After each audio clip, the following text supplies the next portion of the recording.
Hey there, it's that time of year again, time for the Melbourne International Comedy Festival. And we were lucky enough to catch up with 5 of the funniest up-and-coming comedians from around the nation. We're in a show called The Comedy Zone at Trades Hall throughout the festival. Let's go get to know them.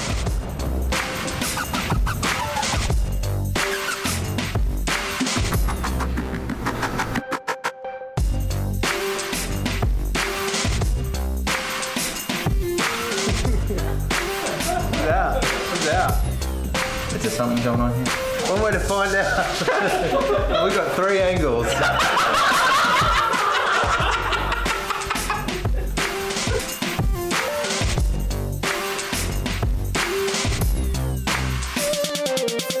Kate, can you tell us roughly what the Comedy Zone is? Yeah, well, it's selection that the Comedy Festival puts together each year of different up-and-coming comedians from all around the country. They put them together in this showcase, and so there's 5 acts this year. Can you tell us about the different styles of these 5 comedians? Yeah, well, we've got, so Jacob is from Brisbane, so he's emceeing, and so he's just got this really confident, you know, relaxed kind of style on stage, and his material's great, and he's just got a really lovely energy on stage. You all know what Gumtree is, right? It's not just a Brisbane thing, that is. You have the internet down here too? You've heard of it? Good. Okay. You know, it's pretty great. Not Gumtree. That's volatile. Like, it's like the dodgy eBay, because I'd never been on there before. It was a whole new experience for me. I saw my TV on there. It's like, okay, it's eBay? No, it's not. It's like, if eBay was like a real store with a car park, Gumtree feels like it'd be like the dude trying to sell shit out of a van in that car park. It's just so, you can get anything on there, but you'll probably get lice with it as well. It's just gross. Sold my TV on there. I feel like everything you need to know can be summed up in this. I sold my television on there to a dude with the username KnifePig87. That's everything. If that's your clientele, you really got to look at who you're targeting. I feel like that's scary. Like, not only is there a guy out there calling himself Knife Pig, but he had to add numbers to his name because there's more than one apparently. Like it's an 87. I'm assuming that's a birth year, but we could be dealing with a Q. 87 knife pigs, none of which should vote or own a gun. Scary, scary. And then Matt Ford, he did the Deadlies last year, and he did the Indigenous All-Stars show just in Adelaide. So he's quite honed. So he's really slick and confident on stage as well. I don't know if you guys can tell as well up here on the stage, but I'm a bit of a short ass. I'm a very, very tiny man, and you know, it's hard to feel manly when you're a tiny guy. I think I do a pretty good job.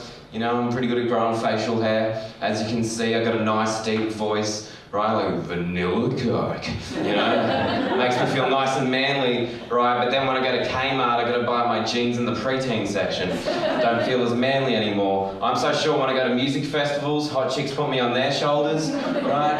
I have to take all the photos. And I always thought I had a Napoleon complex because, you know, he's a stereotypical guy from, short guy from history. You know, I go up on stage and I yell at people for no reason. I was like, yeah, I totally have a Napoleon complex. But I looked it up, I was on his Wikipedia page. Turns out Napoleon was actually 1 inch taller than me, right? Yeah. So I've just got like a Danny DeVito complex instead. And then Nina, and she's just got, you know, she's just got this really just exciting energy on stage. When she gets up there, she's just like a firecracker, and just, you know, the material that she does is pushing this kind of boundary of what you expect a girl to say on stage, which I really like. I think she's pushing it, and she's really funny. I know what I look like, right? I know I have a weird face because no one's ever told me I look like a celebrity, but upwards of 20 people have told me I look like Dory from Finding Nemo. Like my ex-boyfriend, people used to tell him, don't worry, like there are plenty more women that look like fish in the sea. Just keep swimming. And then we've got Matt Stewart, who was the Raw Comedy winner from last year. And Matt's just really dry and really contained on stage. And it's really just doing the tech run before, like he has this, you know, because I guess Nina's this burst of energy and Matt's quite the same, and then you get Matt Stewart coming on. It's just this, yeah. It's really nice because his comedy just washes over you, you know, and it really, It's like, and his jokes sort of sneak up on you. I'm a little bit older than the other guys. I try and be a bit cool in front of them. Said things like dickhead sometimes. Kind of look up to me, so. I look at them like they can see me, they can't. So it's quite clearly a curtain there.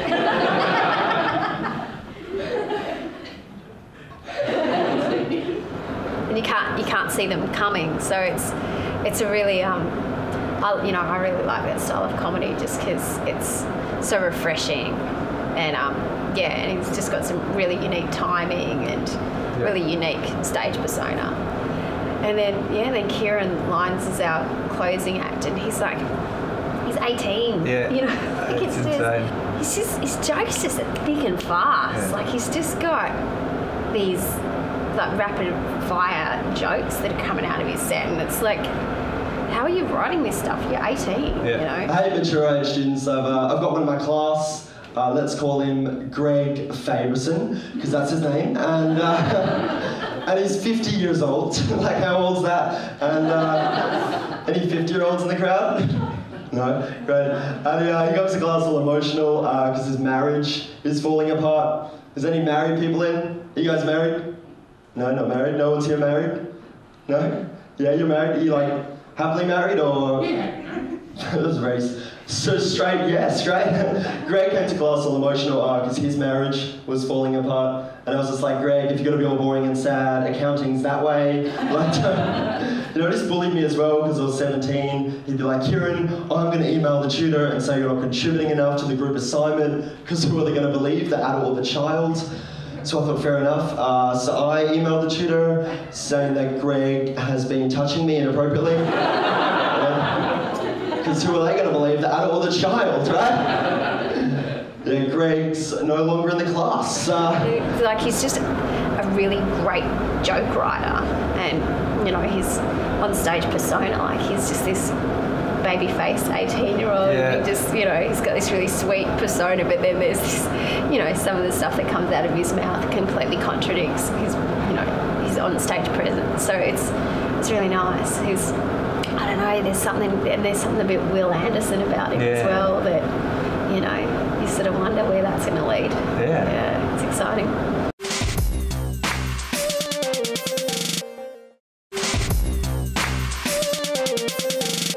I won the Class Clowns competition when I was in my last year at high school, which that's a competition that's run by the festival to find Australia's funniest high school student. I've been doing Deadly Funny, which is a competition for Indigenous comedians. I love being Indigenous. One of my favourite things about being Indigenous is Dreamtime stories. Yeah, we all know Dreamtime stories, right? I love Dreamtime stories. And like, I know a lot of modern day Indigenous people that don't believe in Dreamtime stories like it's religious gospel or anything. And I think that's a good thing, right? That's one thing you can never say about Indigenous people. You know, we don't force our beliefs onto other people, right? Like, you'll never get a whole bunch of Aboriginal people walking up and down your street in nice suits, knocking on your door, trying to give you a pamphlet that says, "Have you found the rainbow serpent?" And then eventually I had like another comedian just come up to me one day and he was like, "You won Class Clowns, why aren't you doing comedy?" I was like, "Because I'm not 18, and he was just like, "But you look like you're 25, you know?" Like, so I just started doing the open mic scene in Brisbane, and that was kind of a shock because, you know, you come from winning Class Clowns into playing in pokies rooms in Brisbane to like nobody, and I was like, oh no, this is a hard slog. It's just such an honour to come down here and perform in a venue that doesn't have poker machines on the premises, right? Like, I used to perform a lot of gigs just in pokies rooms, and it's awful. And I'm starting to resent poker machines and the stereotypes that they milk, right? Like, I was sitting in this pokies room and there was this Asian man playing this Asian-themed machine called Choi Sun Doa. And when Choi Sun Doa pays out, it goes ding, ding, ding, dong, ding, ding, ding, ding, ding, ding, like the most stereotypical Asian song you can imagine. When it has a minor payout, the machine goes, oh. It's like, I know what's going on here, right? Like, money can't buy you love, but it can buy you a shitty stereotype as long as you pay out. Like, that's inspirational. They have an Australian theme machine. I don't know if you've seen an Australian theme machine. It's called Cooey Country. And when Cooey Country pays out, it goes, Cooey! which is ridiculous to me because that's like a noise you'd make if you're lost and about to get murdered in the bush somewhere, right? If an Australian-themed poker machine pays out, it should just go, get absolutely F. Where would you say you get your material from? Is it sort of personal, or is it observational, or does it come from? It's just a lot of ranty kind of stuff. I'm a big ranter. I'll kind of rant a lot to my mates, and then eventually I'll kind of get drunk. And then when I'm drunk, it's like the rants will really kind of get tight. And then eventually I'll be like, that's a good rant, you know? That's a good rant, take it on stage and stuff like that. How is your on-stage persona different to, say, meeting you on the street? Or I always thought like I'm a bit shy off stage. Like I'm very confident and very tight on stage, but I always thought I was like a bit shy off stage, but I realised I'm not. I'm just really antisocial. I'm not good at like saying hello to people and stuff like that. I'm real kind of anxious and don't feel like I'm worthy of talking to anyone, which is ridiculous because for some reason I think I'm worthy of talking to people en masse. But yeah, I'm a bit anxious about one-on-one conversations. So that's an interesting point. You say it's quite, if you're antisocial, there's that aspect of comedy where you have to sell yourself, like flyering out on the streets. How do you go with that?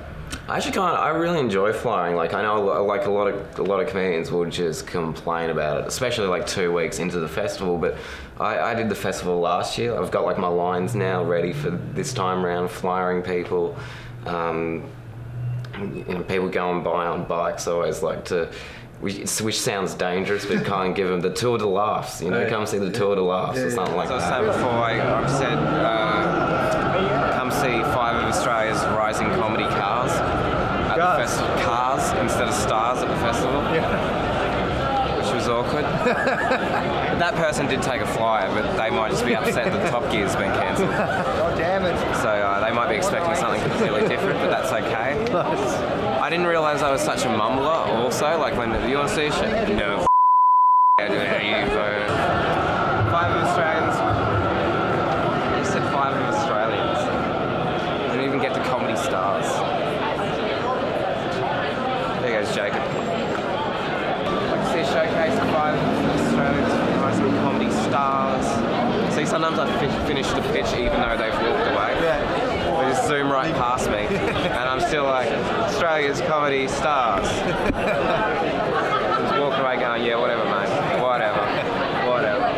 How do you get into the zone?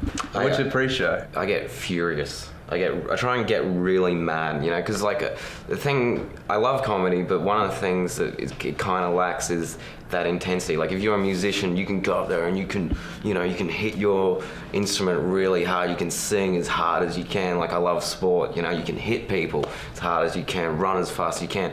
When you go up in comedy, you can't go out there and rah! But I still like to have that energy. So I listen to like a lot of fighting music, you know, like Black Sabbath, Iron Maiden, Tupac, like whatever. So I'm going on stage like I want to tip a table over or something. Yeah, I love having that energy. And you know, as soon as I get to that mic, you got to drop that. But just have that in my head beforehand. I think that really helps me remember my stuff because it just fires me up for it. Yeah, no way. So Matt, what's next for you after the Comedy Zone? Well, I really want to capitalise on this opportunity, so I want to do my own solo show next year. And because I'm only doing 10 minutes, and I'm pretty good at doing 10 minutes of comedy now. I know the material that I'll be doing during this run, on the back of my hand. So hopefully I'll just be able to, even now, you know, because the festival's such an inspiring time. You know, when you see other comedians and stuff like that and see how they put together their 1 hour shows. So I'll probably come up with a lot of ideas for what I want to do for next year's show during this month, and then build on it once I get back to Brisbane and the festival season is over, and really work towards that next year. I really liked being really loud and like attention seeking in class, but I don't think anyone ever thought I was funny. I think it was just really annoying. But yeah, and then one day I like broke my leg and I just took heaps of Panadine for it and watched like heaps of stand-up on my laptop when I was really high on Panadine for it. And I was like, I think this is probably what I want to do. My name's Oyama, and it's a weird name, you know, and people always ask me where it's from, and it's really awkward to explain to them that I'm named after the Lion King. You guys know that bit? It's like,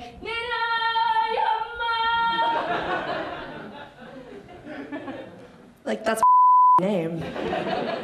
No, the reason I have a weird name is actually because I'm half Japanese. Like, my dad's Japanese, and my mom is a lion. What have been some of the turning points in your career? Probably the biggest one was when I just finished high school. I was asked to do this show called Irrational Fear, which is a podcast that Dan Ehrlich curates, and it's like a political podcast. And somehow I like weasel my way onto it. Will Anderson was on the lineup. Some of the Chaser guys, heaps of writers as well for the Chaser. It's just like heaps of amazing people, and that's like a clip on YouTube, and I think it's gotten me like a few writing gigs. It's just like maybe like a 5-minute monologue about schoolies. Think of schoolies like Christmas beetles. They're annoying, they come out in November, they generally fly to their destination, and often they're found dead under balconies.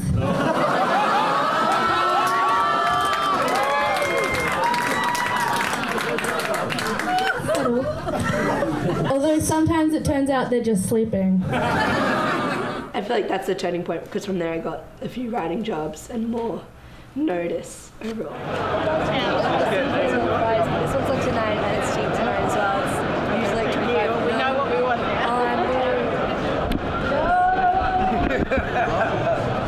I'll get the next one.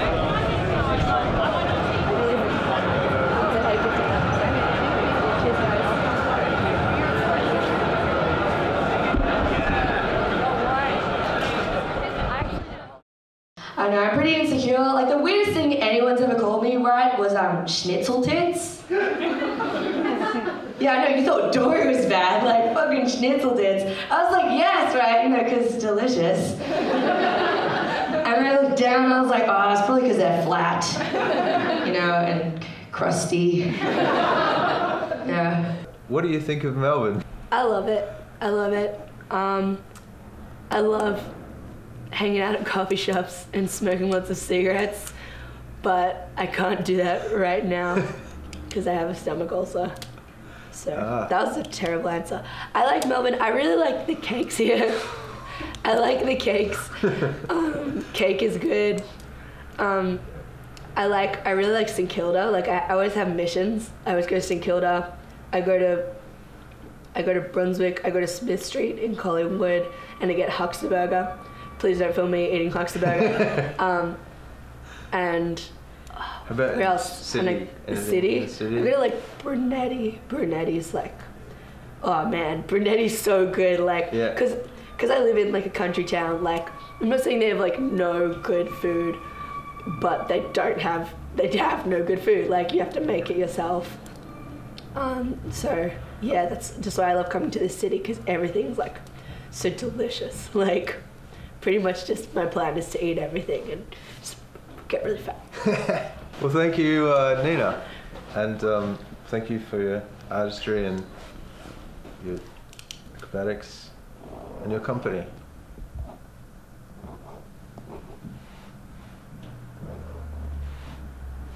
Want to close up on that?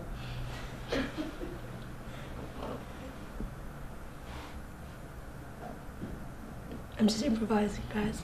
Isn't this thing? It's like, I'm not sure how to take that, but I think it's positive. I'm sorry. She's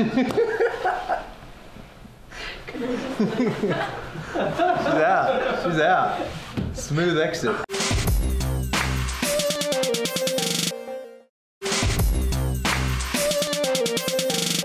I started at an open mic when I was 14, so just before my 15th birthday.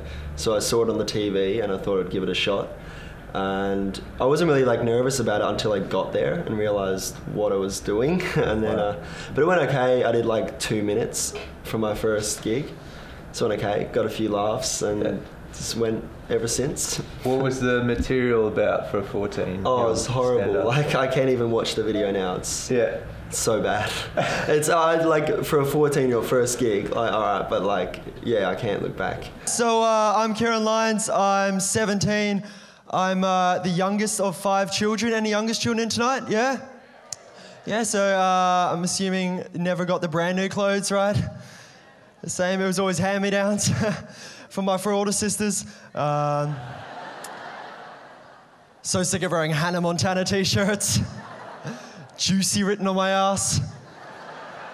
My style's just basically about my life at the moment, so I just talk about what is going on. So I talk about like being 18 or like university or mature age students, anything that I think I can make jokes out of. That's like life at the moment, yeah. I graduated high school a little while ago, and that was cool because I realised like how creepy exam supervisors are.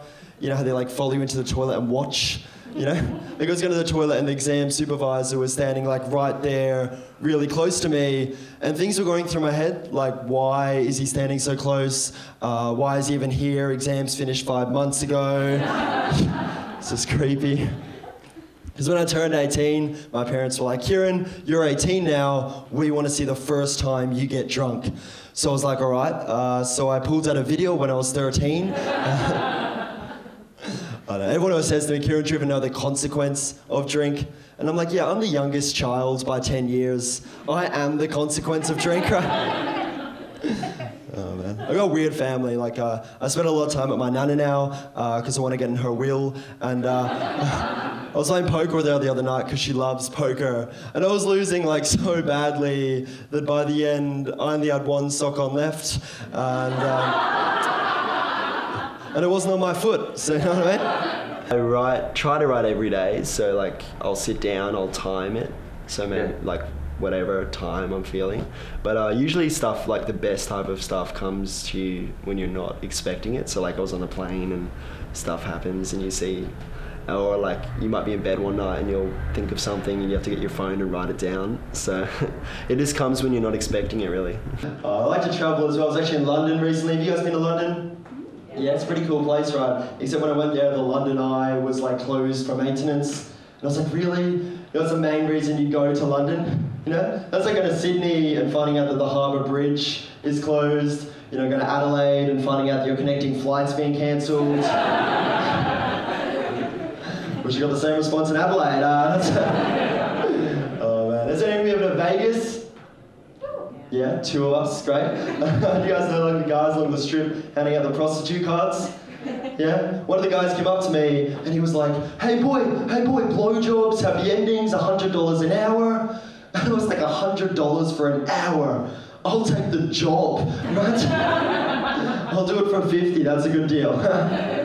So I remember one night we were like eating in the hotel and it came time to pay for our meal and my mum left her handbag up in the room, so she asked me to go and get it. So I was like, yeah, no worries. Went up in the lift and I got her handbag, and as I was going down on the lift, there was 6 rugby guys in the lift and me holding a handbag.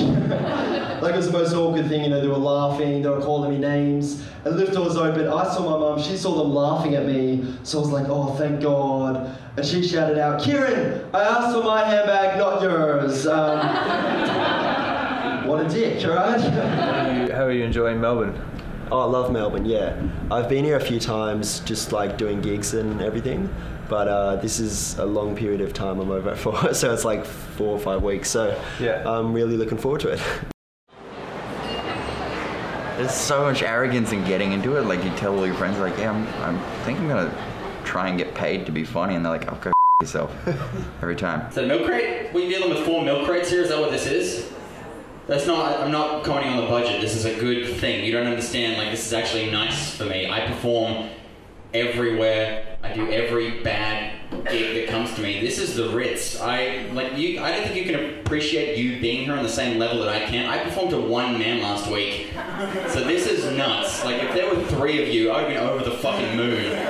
This is so good. And I live in Brisbane, so this was no effort to get to. I ate some chicken and then I caught a bus. Everything is fine. To get to 1 man, I flew to Melbourne. I bought a ticket with my own money. I got down there, I had a little bag full of hopes and dreams. There was like a point at the airport terminal, like I was at the baggage bit, and I was like, I think this is it. I think I'm going to become a big famous comedian on this one. This is definitely it.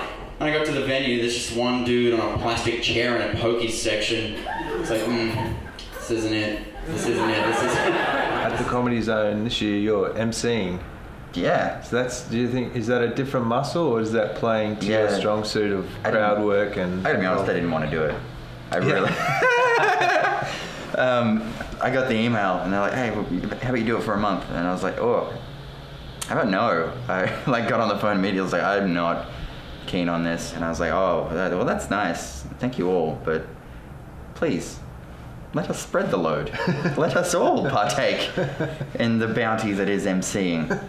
No, we had rehearsals yesterday. It was actually really fun, and it gives me the chance to do my thing more. Originally I was really worried because I wouldn't be able to do my act, but I have a lot more fun just saying whatever comes out. So this is a good chance for that. It'll be a hoot. Let's go. It's warm back there. This is such a weird thing, the rehearsal thing. I just realized what's happening. Like, you're seeing our rehearsal, but we didn't get to see yours. It's so unfair. You don't want to see ours. It's such a primal, like, this is taking me back, like, when I was, like, 15, and the first time, like, I was with a girl, and I got naked. and I was like, okay, now you show me yours. And she's like, nah. Do you like the flyering? Do you like the selling of your Depends on how we did it. We did a show the other night, and then we went to a show the other night, and then we had to like stand outside and just get people as they went past. Yeah. Actually, there was a ruckus because the Comedy Zone Asia guys they were in front of us, so they'd get everyone first, and they're so just whoop, here's a flyer. It's so crazy. I couldn't even keep up. I'm just holding like one and a massive stack. I'm like, please take it. He's going, Comedy Zone Asia, and I'm standing behind him going, a white alternative. But yeah, it's okay if you can, like, that sucks, because that's just like, you've got to create a bottleneck and just pressure people, and you go outside and they're all over the ground. That hurts. And you give someone a flyer. One time, 2013 when we did a show, I gave someone a flyer, and later on I went to the bathroom and saw the flyer in the urinal, like, buddy, not even the bin. Now I have to pee on my own merch. It's awful. I did too, right on my face. Like, that's what you get. That's what you get for inconveniencing that man's day with your garbage. No, it's fine. Like, there's like tricks to it. There's like, in 2013 when we did it, we were nothing, and we had to really we were in a venue that was like off out of the city, like way out. So we had to really like kind of pressure people. It's hard out on the streets. Yeah. We lost a lot of good men so far. Just got to keep at it, play a hard game. You got a secret maneuver? Yeah. I look them right in the eye, and I said, if you don't take this, they're going to turn my kids into paste. Please don't let my boy become glue. And then, I don't know, I'm trying to experiment with different strategies. Like currently, this is all I got, just me. But tomorrow I'm thinking about just getting a gun. Just kind of putting it to my head, like, please, take it. Please, I'm mentally ill. I will do it. You need, save me. Save me from myself. Just rolling the chamber, like, what's gonna happen? What's gonna happen? Click, No, dark, too dark. Doesn't sell the tickets. I've eaten nothing but rice for 3 days. Please buy a ticket. I'd love to just walk around going, hey, I'm better than this. Hey, yeah, that's me, better than this. Much better than this. Please come. Tell us about the other comedians. Your fellow comedians. They're all and it is a genuine shame that I am put on the lineup with them. Moving on. No, they're all so rad. I was so panicked when I came down here, like, what am I gonna be performing with? Like, I don't know, I'm not good with new people. Like, we had the opening night party last night, and I just kind of sat in a corner. I ate a little quesadilla by myself, and I was like, I'm not mingling at all. So like being forced into like a friendship with like 5 people was just so scary. But they're all really cool. Ciaran Lyons he's like 18 and just storming the trench. That kid's incredible. Matt Stewart's just hilarious. Nina, I was so excited to meet Nina because I couldn't find, like, I did my research on everybody. Yeah. I couldn't find anything on anyone. No, I found everything on everyone except Nina. Sorry. Can we edit that? Nah. Showbiz. No, keep it raw. I want the people to see I can be flawed. I am fallible. I am but a mortal man. No, Nina though. Nina's thing, I was so excited to meet Nina because the only thing I could find online of her was she was on stage at a place and she's talking and then someone heckled her. And she just started smashing this cane chair, like screaming and just smashing this chair. And then she sits back down in like the wreckage of the chair and just keeps going with what she was saying. It's like, that's great. Like if that's gonna happen at this show, I'm so into it. So yeah, they were all really good. What is something the viewers at home would be surprised to know about you? Happy surprise or bad? I've got a bad heart. It's not really a happy surprise. What, so bad heart as in? Like I got a pacemaker there. Pacemaker? We get a close up on that? What do we got? Yeah. No, I'm joking. You want to touch it? Yes. Is that intimate interviewing? Yeah, feel. Just go there. That's the machine. And if you go up here, you can feel the cords and shit. Whoa. Yeah, I get a bad heart. It's like a genetic thing. This machine's pretty good. Like I can't die now. It's like immortality as long as the batteries are good. As long as someone doesn't tase me, I'll be fine. Maybe that'll charge me up. I don't know. I don't know how these things work. You try and tap your Mikey on it or something. It'll be. See what happens. Your standard heart rate is like 70, 80 beats per minute. Yeah. Resting. Mine's like 35. Like I run low. Jeez. And they suppress adrenaline as well. So like it's just like it's hard to feel. Like Hannibal Lecter beating a cop to death. It's like, it's just, there's just everything's really calm. You've seen that scene in Silence of the Lambs, right? Yeah. You got a good visual of me doing that. So I can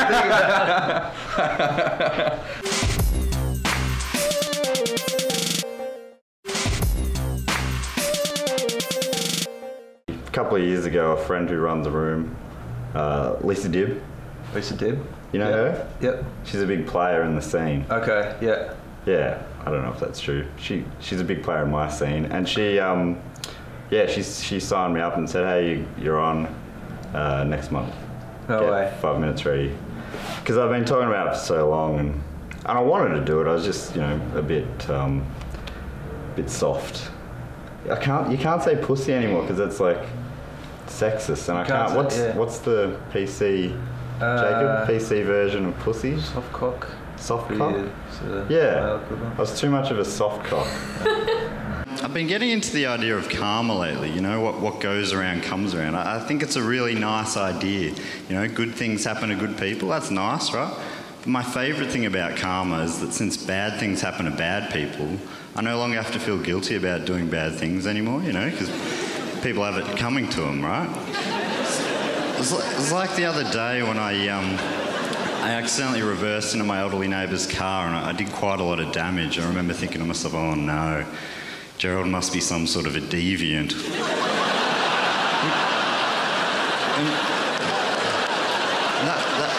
That was really surprising to me, because he's always been seen as a real upstanding member of the community. He's always been particularly nice to me, but unfortunately my fears were confirmed later that night when I threw a rock through his kitchen window.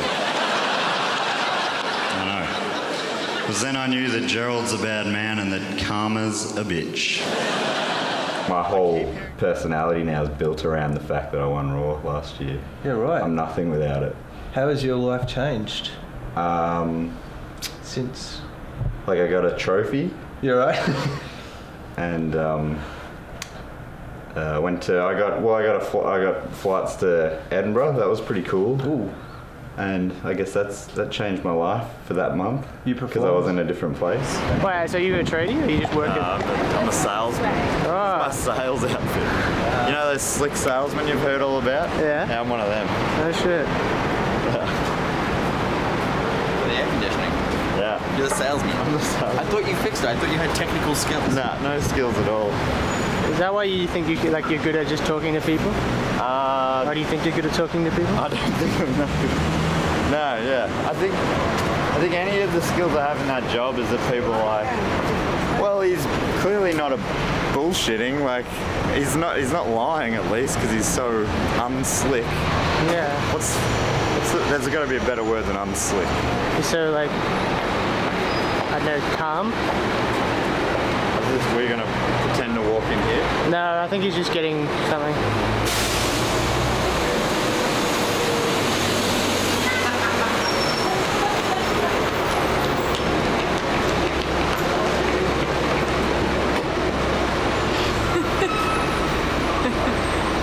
And that is how you comment. We don't have those in Brisbane. He's the grand champion of Raw. Ladies and gentlemen, please welcome to the stage, Matt Stewart.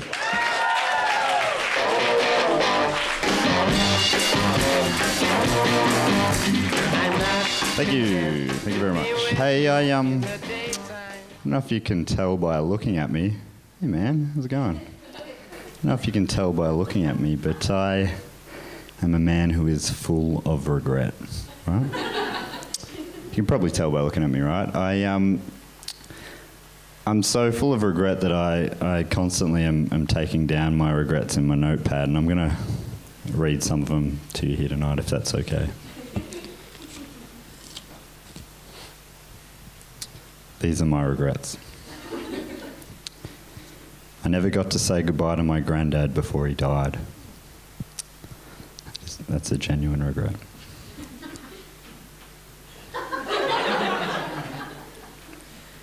I drove here tonight, and on the way I hit traffic. The lane I was going in started going really slowly, and the lane next to me was going a lot quicker. So I switched lanes, but then the lane I moved into started going really slowly, and the lane I came from started speeding up. It probably cost me a good couple of minutes travel time.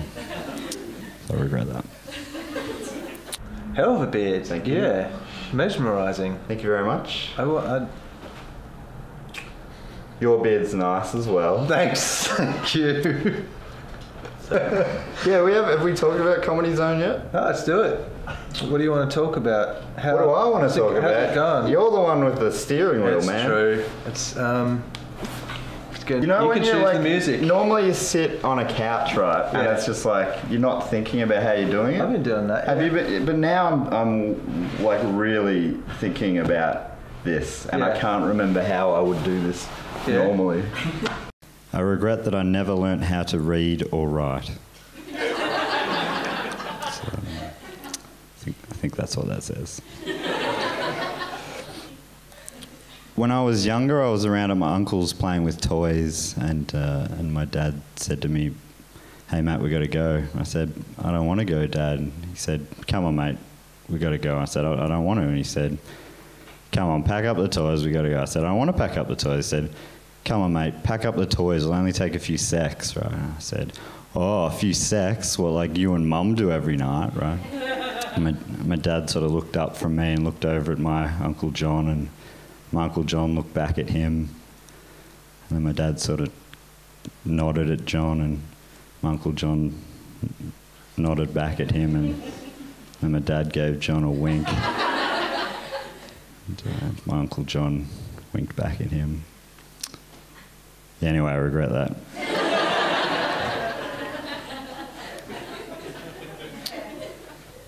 Finally, I regret that I haven't lived my life the way that I've wanted to, which is without regret. Cool. Thank you. They're my regrets. Sometimes people applaud, that's okay. It's a weird reaction to applaud regrets, so I appreciate it. Laughter's weird too, actually. Often that's just complete silence. That's cool. Do you want to pick a question? Or? Yeah, all right. Okay, let's see what we got.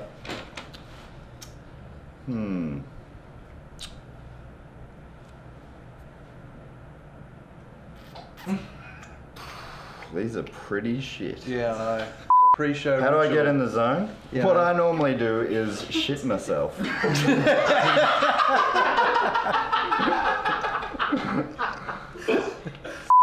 Tapping out.